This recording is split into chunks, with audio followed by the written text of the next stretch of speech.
what's your daily process and what are your non-negotiables that you'll stick to so that you're not kind of chasing every shiny object that comes your way. I was so afraid, honestly afraid, of hitting a sophomore slump, a second season slump, that I was going to go do exactly what got me to be that first round draft pick. And heading into my 9th season, I broke a toe training in the sand with the college guys, and the Bills like, what the heck are you doing? It's time to calm down. I said, no.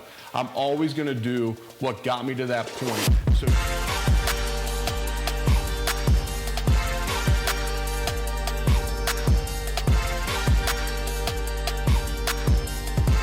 Welcome back to another episode of The Burn. I am Ben Newman, and every week you figure this out. We're bringing you an athlete, entertainer, celebrity, business owner, somebody taking it to the next level in their life because of their choice every day to connect to that burn that lies inside of them. It's that burn that ignites why and purpose that then causes you to take the necessary action to get to the next level. Today's guest is not a new guest to The Burn. He's a repeat guest, and today we are in his basement, in his home. Eric Wood, welcome back to the show. Man, it's an honor to be a repeat guest on The Burn. Well, we may get you 3 times, 4 times, 5 times, because we always cut up and have such a good time, from workouts together to conversations together to really what I would say has really become an iron sharpens iron relationship. And when I thought about this year's draft, I thought, man, we have got to get Eric Wood back on the show. So this worked out perfectly for us to be able to have our time here today in Louisville. What an amazing day it's been, representing Punched Energy with TV and spending time with the Louisville football program. But specifically for today's episode, I want to go back to the draft. So, and one of the things I'd love to do through this conversation is to make the correlation, because only so many people get drafted into the NFL. Very few hear their name called on that day one like you did. Yet so much of the preparation and a lifetime of commitment that goes into becoming a first rounder is the same as somebody who goes to compete at a high level in the business world. Yep. So let's maybe start with just a reconnection for those who haven't seen the initial episode with you, which really talked about your football career and now what you've done and adversity that you faced. Take us back to the burn that has really caused you to show up in life to compete at that highest level. Yeah, so for me, it's a couple things. One, it's not wasting the gifts God has given me. And he's put me on this journey. In the previous episode, I talked a lot about my a career-ending neck injury that hit me out of nowhere. Year 9, I signed a contract extension before the season. I'm the only player on the team to play every single snap that year, and then boom, my career's over. Get an exit physical, think I'm going to the Pro Bowl, and instead my career is over. And so for me, it was, what do I do with these gifts that God has given me to not say that that was the best chapter of my life. The next chapter is going to be the best. And you know what? If that means I'm the best dad to Grace and Garrett, if that means I'm the best husband to Leslie, that's fine. But I also think God has some bigger things in store for me. And so for me, that is a burn I connect with. And I also had a brother that was born with severe cerebral palsy. He never walked, talked, or breathed on his own. And so a lot of what I do is trying to live a legacy that will honor him. And now in Buffalo, there is the Evan Wood Fund. It was the Eric Wood Foundation. Now it's the Evan Wood Fund under Ochias Children's Hospital in Buffalo. And so now forever, Evan's name will live on in Buffalo, and it'll benefit families and children that are suffering from either severe illness or disability all through the Western New York area. And you know, what's incredible about that legacy piece for you really goes all the way back to how Buffalo accepted you, right, yes, as a player, and how you committed to that organization. Because something like that doesn't happen if you didn't put in the work for them to say, we're going to honor Eric Wood's family and honor Evan, honor his legacy. That's incredible. And I've been there with you. Right? We got to go, I don't even know what we would call that game that we went to, the Great Blizzard game. I mean, we're literally watching pregame warm-ups on the field. I mean, that was one of the colder damn nights I've ever, been a part of. And, I see my guy Mac Jones running out, freezing his butt off. I see my guy Matt Hawk kicking. I mean, I'm just like, how is a football game going to be played in this weather? That was an unbelievable night. But what I got to see that night was how people embraced you in the broadcast booth, how people embraced you on the field, how fans embraced you in the tailgate area. And all of that happened as a result of you choosing, and I think this is what's unique, to continue to do the work after you were the 28th pick in the first round of the 2009 draft. And so let's go back there, because I think that's what everybody sees, right? So many people see the recent. They see the Pro Bowls, being a captain, a 9-year career that was cut short, right, far too soon. Take us back to, what was it like? Hearing your name on day one, which for so many guys happened yesterday. You know what?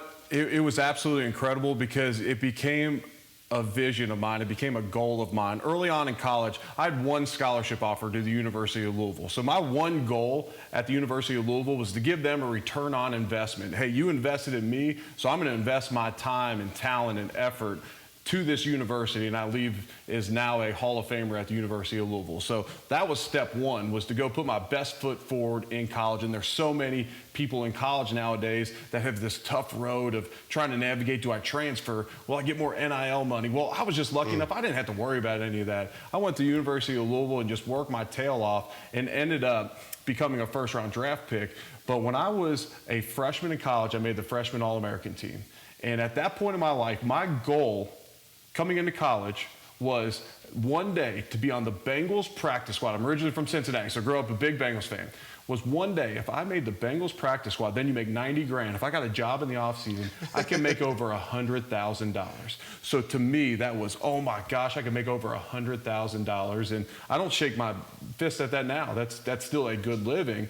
But my goals all changed when I received this letter that came with the award, and it said, X amount of freshman All-Americans get drafted. This is how many are first, second, third round draft picks. In that same year, Nick Mangold was a center, and he was one of the best centers in the draft, become a buddy of mine now. He was a first-round draft pick, and I said, oh, shoot, centers? The top center can be a first-round draft pick? Are you kidding me? Okay, that's my new goal.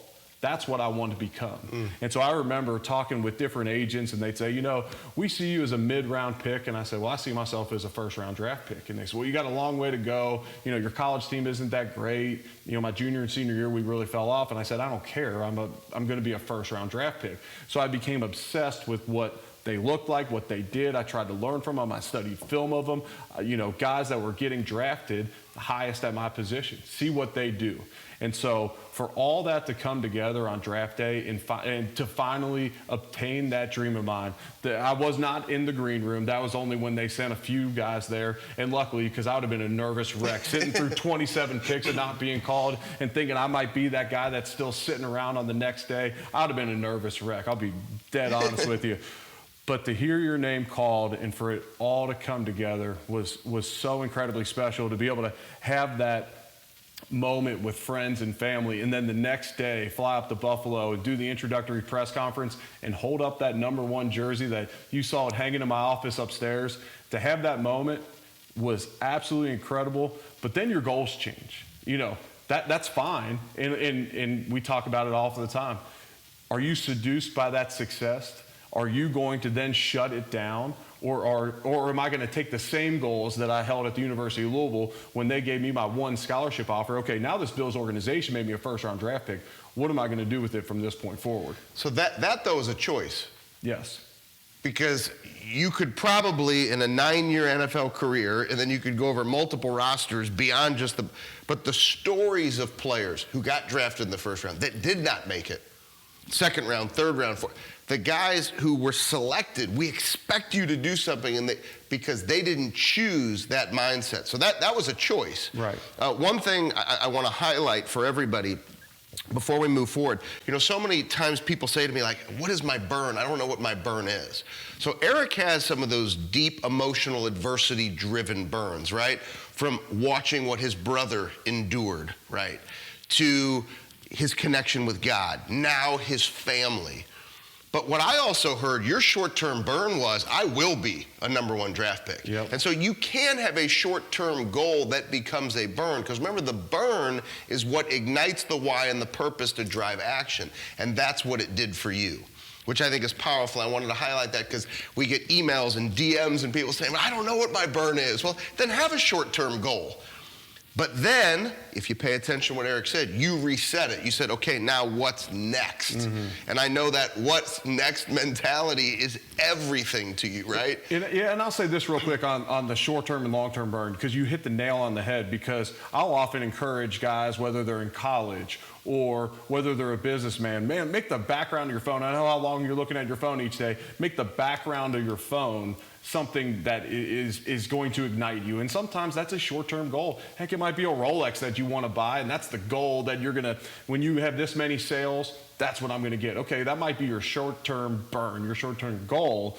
But as I would run sprints in college, I would always say this before a conditioning session: your brother didn't even have a chance to walk. How are you going to complain about running? I don't care how hot it is, how cold it is.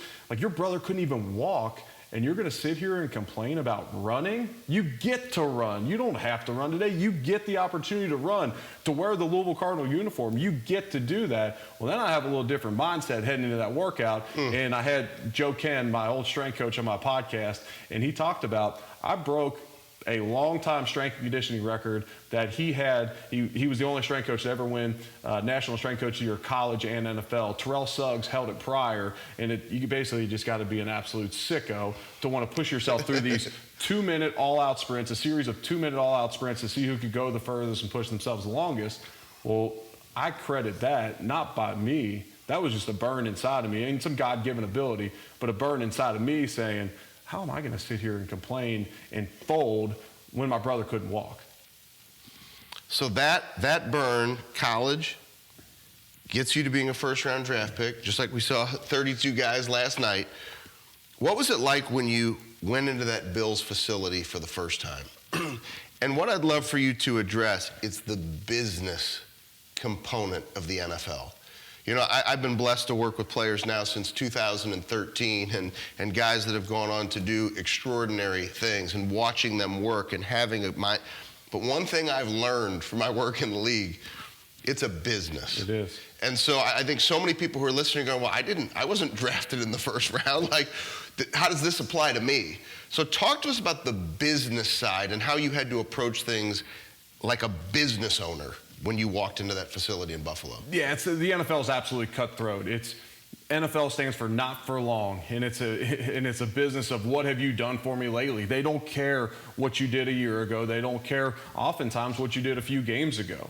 And so if you're ever worth more money cut than you are on the team, that's a good thing for you personally. You know, these guys that sign these real long contracts that are backloaded money-wise, be careful, because that team is going to get rid of you the second they can, and you have to understand that. But you can also increase your value by making yourself a valuable asset of the team. Are you a captain? Are you one of the guys that they're looking around each and every day saying, man, I want everybody in my building to look like that, to act like that, to conduct themselves in that way? And then you often see those guys stick around a lot longer. But one thing you have to understand as an NFL player is you're truly an independent contractor. You are your own business owner, like you said, and you should have a team around you like you have a team with Tyler and Anna and all those on your team.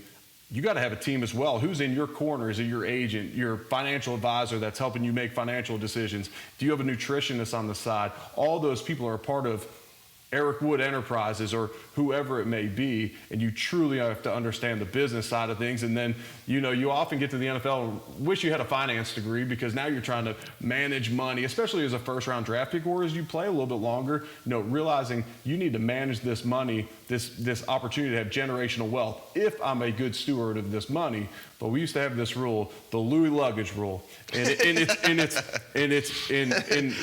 it at training camps. So I always said, if a rookie that was drafted in the third round or later shows up on our first road trip with a full Louis luggage set, he'll be broke, and it never failed.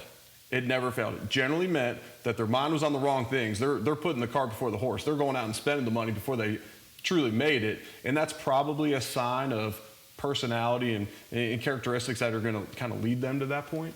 And it's not. And that's really for everybody. That's not just. No doubt about it. Are you the businessman out there? Are you the salesman, saleswoman that got their first big check and then went and bought a real nice SUV when you could have kept driving your Camry around for a little bit longer, but you went and burnt it? Different, no pun intended on the burn. Yeah. then you're probably going to have financial troubles because you're not willing to delay that pleasure long enough. So people get distracted by so many things these days. How did you limit those distractions? Because there's a huge responsibility that comes. You're drafted in the first round. It's not, we'll just see how like there's a responsibility. Like they want you taking ownership. They're expecting a lot of you. So there's expectation, then there's money, then there's endorsement deals, then there's learning to deal with an agent. Do I get a nutritionist? Do I not? What are the decisions I make? How did you deal with all these distractions to keep your focus?